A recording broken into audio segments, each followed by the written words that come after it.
கர்த்தருடைய நாமம் மகிமைப்படுவதாக. ದೇವರ ನಾಮ ಮಹಿಮೆ ಹೊಂದಲಿ. இந்த காலை நேரத்தை கூட்டி கொடுத்த தேவனுக்கு நன்றி. ಈ ಬೆಳಗಿನ ಜಾವವನ್ನು ಕುಡಿಸಿಕೊಟ್ಟಂತ ದೇವರಿಗೆ ವಂದನೆ. 1 ಸಾಮುವೇಲ್ ಪತ್ರಿಕೆ 30th ಅಧಿಕಾರಂ 9th ವಚನ. 1 ಸಮುವೇಲನ ಪುಸ್ತಕ 30ನೇ ಅಧ್ಯಾಯದ 9ನೇ ವಾಕ್ಯ.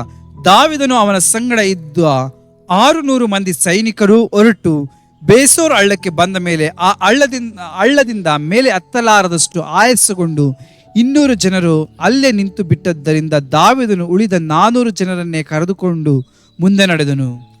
அப்போது தாவீதும் அவனோடு கூட இருந்த 600 பேரும் போனார்கள். ಅಲ್ಲಿ ದಾವೀದನು ಮತ್ತು ಆತನ ಸಂಗಡದಂತ 600 ಜನರು ಹಾದು ಹೋದ್ರು. சிக்லாகில் இருந்து தாவீதோடு கூட 600 பேர் இருந்ததை இந்த வசனம் சொல்லுகிறது. ಅಲ್ಲಿ ಚಿಕ್ಲಾಗ್ ಎಂಬುದಾಗಿ ಹೇಳುವಂತ ಸ್ಥಳದಿಂದ ಅಲ್ಲಿ 600 ಜನರು ಇದ್ದರು ಎಂಬುದಾಗಿ ಹೇಳಲ್ಪಟ್ಟಿದೆ.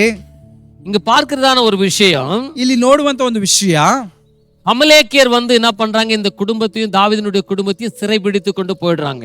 ಅಮಲೇಕಿಯರು ಬಂದು ಅಲ್ಲಿ ದಾವೀದನ ಕುಟುಂಬದವರು ಅಲ್ಲಿ ಅಪಹರಿಸಿಕೊಂಡು ಹೋಗುವಂತ ಕಾರ್ಯ ನೋಡ್ತೇವೆ. 600 பேருடைய குடும்பத்தை கூட அவங்க அபகரித்து போயிடுறாங்க.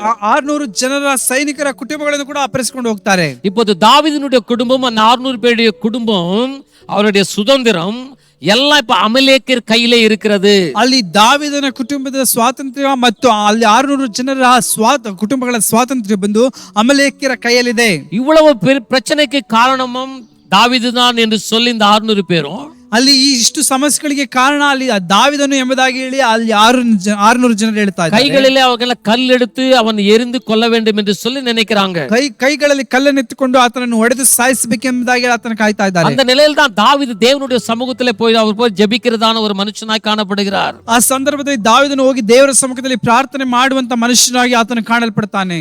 தேவனே, நான் இவர்களை பின்தொடர்ந்து போகட்டுமா போக வேண்டாமா என்று சொல்லி முறையிடுகிறான். ದೇವರೇ, ನಾನು ಇವರನ್ನು ಹಿಂಬಾಲಿಸಿ ಹೋಗಬಹುದಾ ಬೇಡವಾ ಎಂಬುದಾಗಿ ಮೊರೆ ಇಡ್ತಾನೆ. தேவன் அந்த இடத்துல ஒரு வாக்கு கொடுக்கிறார். ಅಲ್ಲಿ ದೇವರು ಅಲ್ಲಿ ಒಂದು ವಾಗ್ದಾನ ಕೊಡ್ತಾರೆ. நீ அவர்களை பின்தொடர்ந்து போய் சகலத்தை மீட்டுக் கொண்டு வருவாய் என்று சொல்லி ஒரு வசனத்தை கொடுக்கிறார். ನೀನು ಅವರನ್ನು ಹಿಂದಟ್ಟು ಹೋಗು, ನೀನು ಎಲ್ಲರ ಸಂಪೂರ್ಣವಾಗಿ ಸಮರಿಸಿ ಬರುತ್ತಿ ಎಂಬುದಾಗಿ ವಾಗ್ದಾನ ಕೊಡ್ತಾರೆ. வாக்குத்தத்தத்தை பிடித்துக்கொண்டு தாவீதும் அவனோடு கூட 600 பேர்களும் கடந்து போனாங்க என்று சொல்லி வசனம் நமக்கு தெரிவிக்கிறது. ಅಲ್ಲಿ ಆ ವಾಗ್ದಾನವನ್ನು ಹಿಡಿದುಕೊಂಡು ದಾವೀದನ ಸಂಗಡ 600 ಜನರು ಹಾದು ಹೋದರು ಎಂಬುದಾಗಿ ನಮಗೆ ಆ ವಾಕ್ಯ ಹೇಳುತ್ತದೆ. ಯಾರು இந்த 600 பேருங்க?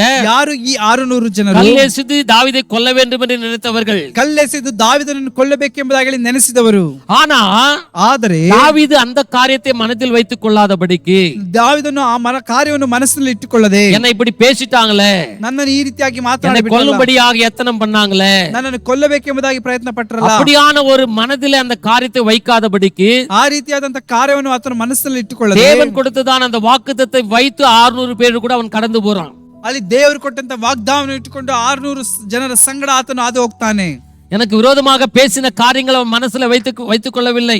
ಆತನಿಗೆ ವಿರೋಧವಾಗಿ ಮಾತನಾಡಿದಂತ ಕಾರ್ಯಗಳನ್ನು ಆತನ ಮನಸ್ಸಿನಲ್ಲಿ ಇಟ್ಟುಕೊಳ್ಳಲಿಲ್ಲ. என்னுடைய சுதந்திரம், என்னுடைய குடும்பம், இவருடைய குடும்பம் எல்லாம் அமலேக்கியர் கையிலே இருக்கிறது என்பதை மட்டும் தெரிந்தவனாக போகிறான். ನನ್ನ ಕುಟುಂಬ ಮತ್ತು 600 ಮಂದಿ ಜನರ ಕುಟುಂಬಗಳು ಅಮಲೇಕ್ಯರ ಕೈಯಲ್ಲಿ ಇದೆ ಎಂಬುದಾಗಿ ಆತ ನೆನೆಸಿ ಹೋಗ್ತಾನೆ. அவனுடைய உள்ளத்திலே காணப்படுவது தேவனுடைய வாக்குத்தத்தம் மட்டுமே. ಆತನ ಮನಸ್ಸಿನಲ್ಲಿ ಕಾಣುವಂತದ್ದು ದೇವರ ವಾಗ್ದಾನ ಮಾತ್ರವೇ. எப்படியாவது மீட்டுக் கொள்ள வேண்டும் என்பது மட்டுமே. ಹೇಗಾದರೂ ಅವರನ್ನು ರಕ್ಷಿಸಬೇಕೆಂಬುದಾಗಿ ಹೇಳುವಂತದ್ದು ಮಾತ್ರವೇ. இன்னொரு காரியத்தை நாம் பார்க்க முடியும். சவுலுக்கு பொதுவான எதிரி பெலிஸ்தியர் தான். ಅಲ್ಲಿ ಇನ್ನೊಂದು ಕಾರ್ಯವನ್ನು ಗಮನಿಸಬಹುದು. ಸೌಲನಿಗೆ ಒಂದು ವಿರೋಧಿ, ಸೌಲನಿಗೆ ವಿರೋಧಿಗಳು ಎಂಬುದಾಗಿ ಹೇಳುವುದಾದ್ರೆ ಅಲ್ಲಿ ಫಿಲಿಸ್ಟಿಯರಾಗಿದ್ದಾರೆ. அங்க இடத்துல சில ஸ்திரீகள் பாடுறாங்க, தாவீது கொன்றது, சவுல் கொன்றது 1000, தாவீது கொன்றது 10000 என்று சொல்லி. ಅಲ್ಲಿ ಕೆಲವೊಂದು ಸ್ತ್ರೀಯರು ಅಲ್ಲಿ ಆಡುವಂತ ಕಾರ್ಯವನ್ನು ನೋಡ್ತೇವೆ. ಸೌಲನು 1000 ಕೊಂದಿದ್ದನು, ಆದರೆ ದಾವೀದನು 10,000 ಜನರನ್ನು ಸಂಹಾರ ಮಾಡಿದನು ಎಂಬುದಾಗಿ ಹೇಳಿ. இதனால சவுலுக்கு எரிச்சல் தாவீது மேலே. ಇದರಿಂದ ದಾವೀದನ ಮೇಲೆ ಸೌಲನಿಗೆ ಉರಿಗೊಳ್ಳುವತನ. ಅದಕ್ಕೆ ಕಾರಣವೇ, ಅದಕ್ಕೆ ವಿளைவு என்னன்னா, பெலிஸ்தர் வந்து நாட்டிலே யுத்தம் பண்ண வராங்க. ಅದರ ಫಲ ಎಂಬುದಾಗಿ ನೋಡುವುದಾದ್ರೆ ಫಿಲಿಸ್ಟಿಯರು ಬಂದು ದೇಶದಲ್ಲಿ ಯುದ್ಧ ಮಾಡ್ತಾ ಇದ್ದಾರೆ. ஒருவேளை இந்த நாளில் நம்ம புகழக்கூடும், எரிச்சல் அடையக்கூடும். ஒருவேளை இகழ்வாங்க, நம்ம புகழ்வாங்க.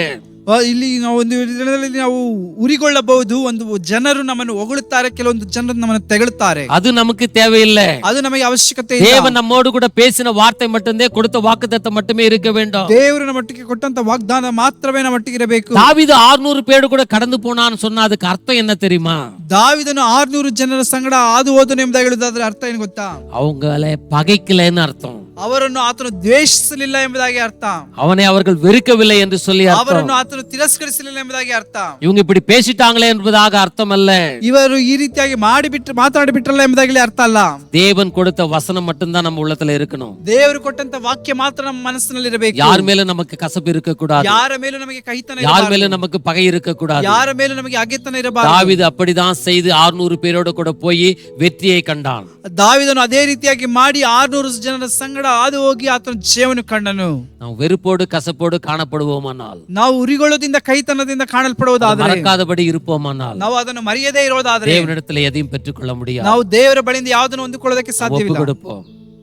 இந்த காலை நேரத்துல ஒப்பு கொடுப்போம். ನಾವು ಈ ಬೆಳಗಿನ ಜಾವದಲ್ಲಿ ಒಪ್ಪಿಸಿಕೊಡೋಣ. ஆண்டவரே உமக்கு நன்றி. ದೇವರೇ ನಿನಗೆ ಸ್ತೋತ್ರ. பகைவர்களை குறித்து நமக்கு அவர் பேசின வார்த்தைகளை குறித்து நமக்கு பிரச்சனை இல்லை ஆண்டவரே. ದೇವರೇ ನಮ್ಮನ್ನು ಹಗೆ ಮಾಡುವಂತವರ ಜನರ ಕುರಿತಾಗಿ ನನಗೆ ಯಾವುದೇ ದ್ವೇಷವಿಲ್ಲ. நீங்க கொடுத்த வாக்குத்தத்தத்தை குறித்து தான் எங்களுக்கு ஆண்டவரே பயபக்தி ஆண்டவரே. ದೇವರೇ ನೀನು ನಮಗೆ ಕೊಟ್ಟಂತ ವಾಗ್ದಾನದ ಮೇಲೆ ನನಗೆ ಭಯಭಕ್ತಿ. இன்னும் பயபக்தி உள்ளவர்களாக எங்களை மாற்றுங்க. ಇನ್ನು ಭಯಭಕ್ತಿ ಉಳ್ಳವರಾಗಿ ನನ್ನ ಮಾರ್ಪಡಿಸಿ. இயேசுவின் நாமத்தில் ஜெபிக்கிறோம் பிதாவே. ಯೇಸುವಿನ ನಾಮದಲ್ಲಿ ಪ್ರಾರ್ಥಿಸುತ್ತೇವೆ ತಂದೆ. ஆமென். God bless you.